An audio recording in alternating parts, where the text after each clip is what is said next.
you talk about Toto in the early days, and the first record that came out, and Hold the Line, was such a smash hit, and you're playing that in front of crowds, and you're getting the reception, and you're seeing how it all blew up for you. I mean, that must have been phenomenal.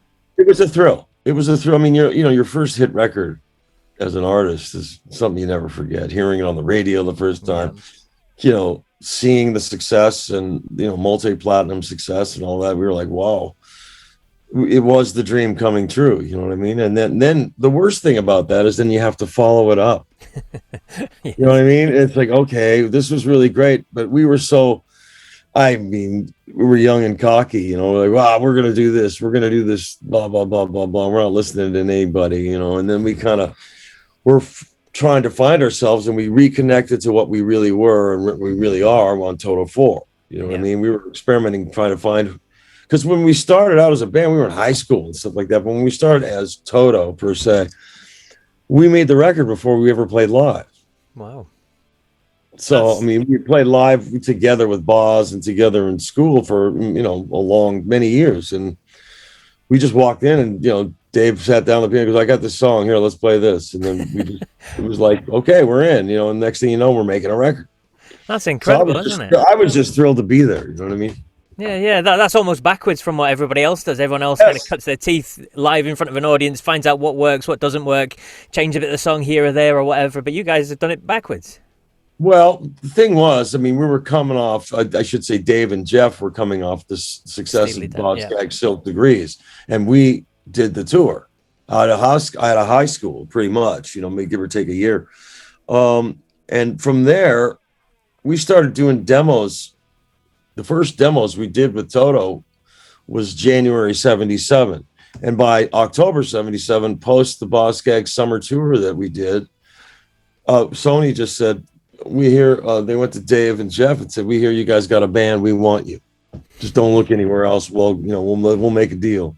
And so we made a great deal. And the next thing you know, that's how it happened. So it wasn't like we were playing in the clubs and got discovered. Yeah. We were doing all that. We were doing all that in school.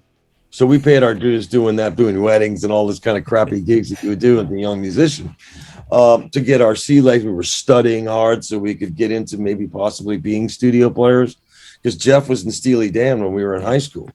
And David Paich was working on those records as well. He played on Steely stuff, and they were the two young hot guys in LA.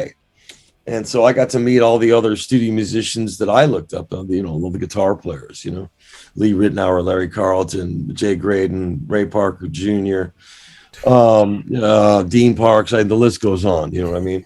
And my buddy Mike Landau came up with me. We've known each other since we were 12, so, I mean, and we're still close buddies, we see I saw him for his birthday last week. So, tendency is just the guys we came up with all kind of made it, even whether they were in the band or not. John Pierce, who's in Toto now and was with Huey Lewis for 30 years. Yeah. He was my first friend in life. I mean, our moms were pregnant on the same block. And we played together all through school. And then in high school, we met the Picaro brothers, and he was in the band Still Life with Landau, me, and Carlos Vega, Steve Picaro. That was the rhythm section of Carlos Vega. And Jeff Picaro and David Paich would come down and play at our high school gigs with us. So, I mean, it was a thrilling time because you see the potential of your future and you really have a goal. Yeah. That's what it was. I mean, I was geographically placed well and got lucky to get in the door, but it's not luck to get called back. You're lucky to get in the door and get the shot. But if they call you back, then it's based upon your talent and your vibe. So I was lucky to have some great mentors and all that, how to handle Jeff was great in teaching me how to handle myself on sessions and how it all goes and everything.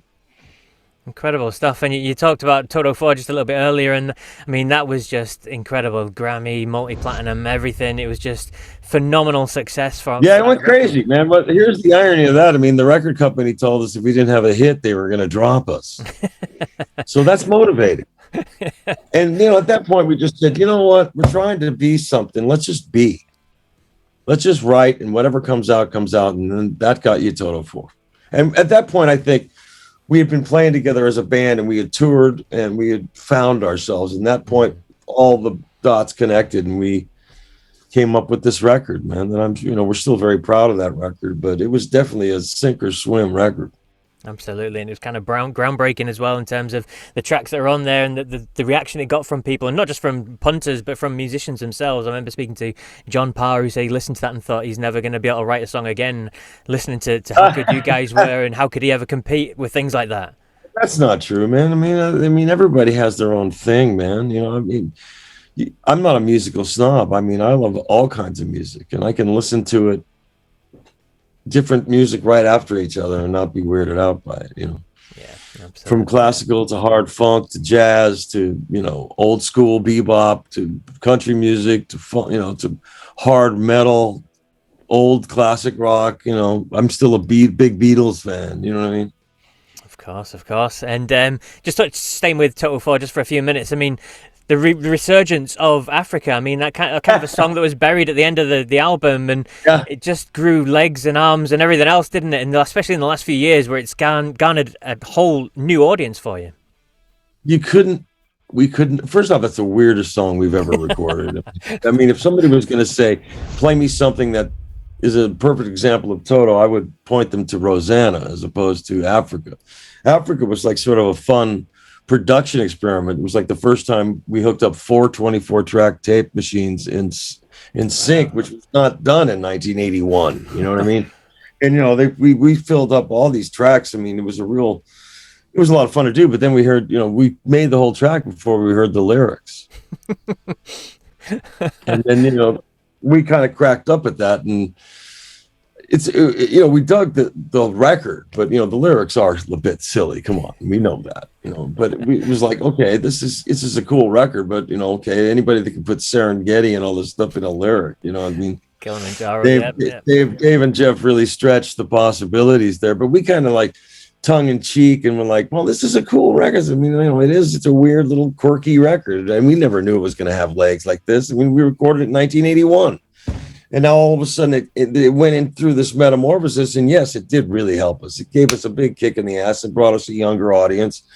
That Weezer record, that was a hit. And that brought us some more different people. And we even did festivals in Australia where there was like all 18-year-old kids. And most people were just dancing around with their Pro Tools. They weren't even really playing. And we thought, oh my God, these guys are going to hate us, man. We're a bunch of older musicians that ain't the prettiest motherfuckers in the world. So we play, I don't know if that's going to get it. They'll know one song. I was going, oh God, what are we going to do? And we went out and played, and we killed it. And it was like they'd never really seen live music. It was so obviously different than the just playing the record and dancing around. You know what I mean? Like a lot of people, it's all the production, the dancing, all this stuff. And they get a band real cheap because they're just faking it to the Pro Tools anyway, and people don't seem to mind that. And that's fine if that's what you want. But I came up thinking you actually had to really play to make it in the music business.